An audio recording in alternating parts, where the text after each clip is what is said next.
जी।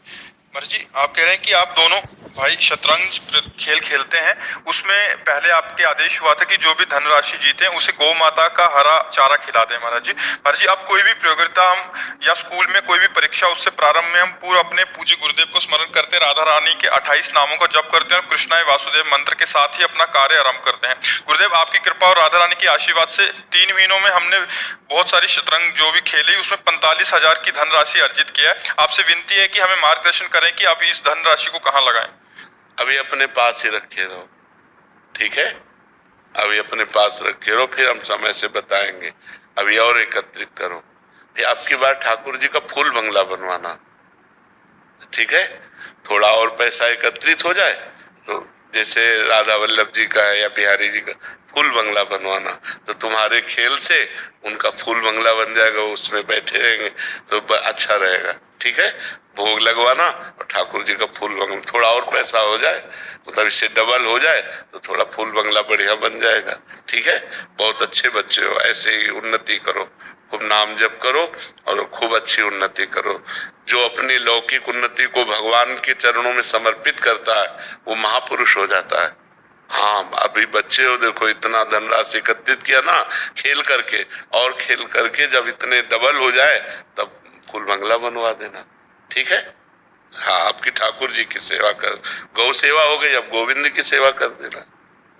महाराज जी, मैं इनकी माता हूँ, तो सर इतना पूछ रहे थे, आज की युवा पीढ़ी जिससे गलत आचरणों में बढ़ रही है, मैं चाहती हूँ कि इनकी कोई भी तरीके से वो जो धनराशि है उससे इनकी आध्यात्मिक प्रगति हो। हाँ, और ये सही मार्ग पे चले आगे। ये अपने आप चलेंगे, अपने आप चलेंगे। जिनका मन और जिनका धन अगर भगवान से जुड़ गया, कहीं एक हिस्से में भी जुड़ जाए तो उसका पतन नहीं होता। भगवान ऐसे रक्षा करते हैं, करो सदा तिनके रखवारी, जिम बालक राखे महतारी। ये जो आज की युवा पीढ़ी भ्रष्ट हो रही है, अध्यात्म से नहीं जुड़ी, भगवान से नहीं जुड़ी, शास्त्र स्वाध्याय नहीं करते, संतों की बातें नहीं सुनते, नहीं मानते, तो अब girlfriend, boyfriend, live in relation, व्यसन, बेविचार गिरते चले जा रहे हैं।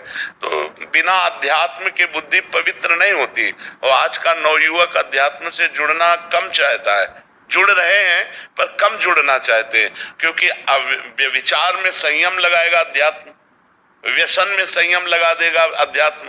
वो व्यसन व्यभिचार छोड़ना नहीं चाहते, तो बिना गंदे आचरण छोड़े कोई पवित्र कैसे हो सकता है? हमारी समाज कैसे सुखी हो सकती है जब तक गंदे आचरणों का त्याग नहीं करेगी? संयम में जब तक ब्याह न हो तब तक ब्रह्मचर्य से रहो।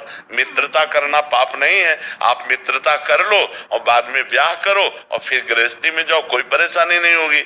जैसे 4 होटलों का भोजन खाने वाला एक रसोई का भोजन बराबर नहीं खा सकता, क्योंकि उसकी जबान चंचल हो गई। ऐसे ही रसेंद्री जनेंद्री सब इंद्रियां है। आप ऐसे बढ़ते चले जा रहे हो विचार करते, फिर आप अपने पति में संतुष्ट नहीं होंगे, फिर आप अपनी पत्नी में संतुष्ट नहीं होंगे, आपकी व्यभिचार प्रवृत्ति गंदी आदत करेगी और फिर एक दूसरे में फिर ऐसी भावनाएं बन जाएंगी कि वो फिर हत्या हिंसा आदि में उतर जाती है। तो बहुत ये बड़ा दुखद विषय है आज का। हाँ, लेकिन जिनको भगवान से अब जैसे छोटे छोटे बच्चे भगवान से संबंध रखते हैं तो इनके आचरण नहीं बिगड़ेंगे। ये सत्संग सुनेंगे, ये नाम जप करते हैं तो इनकी बुद्धि की रक्षा भगवान करेंगे। हाँ, अब आज का समय बहुत गिरता चला जा रहा है। नौजवान जो नई पीढ़ी है वो गिरता चला जा रहा है। व्यसन और व्यभिचार इनमें प्रवृत्तियां बिगड़ती चली जा रही हैं, और सत्संग सुने तो परिवर्तन हो जाए। काफी परिवर्तन हो रहा है। जो नौजवान सत्संग सुन रहे हैं वो गंदी बातें छोड़ रहे हैं, आगे बढ़ रहे हैं, लेकिन बहुत कम, मतलब परसेंट में बहुत कम। अगर अध्यात्म को स्वीकार करें तो परसेंट बढ़ सकता है। अध्यात्म को स्वीकार किए बिना शासन किसका?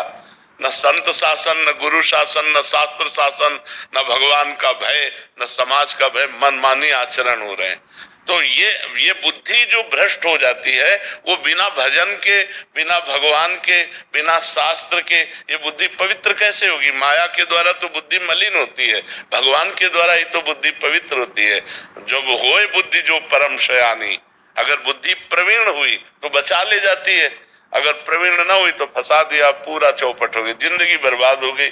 बच्चे ही हैं, चाहे बच्ची हो चाहे बच्चा हो, बच्चे ही हैं, बुद्धि भ्रष्ट हो गई, खत्म खेल।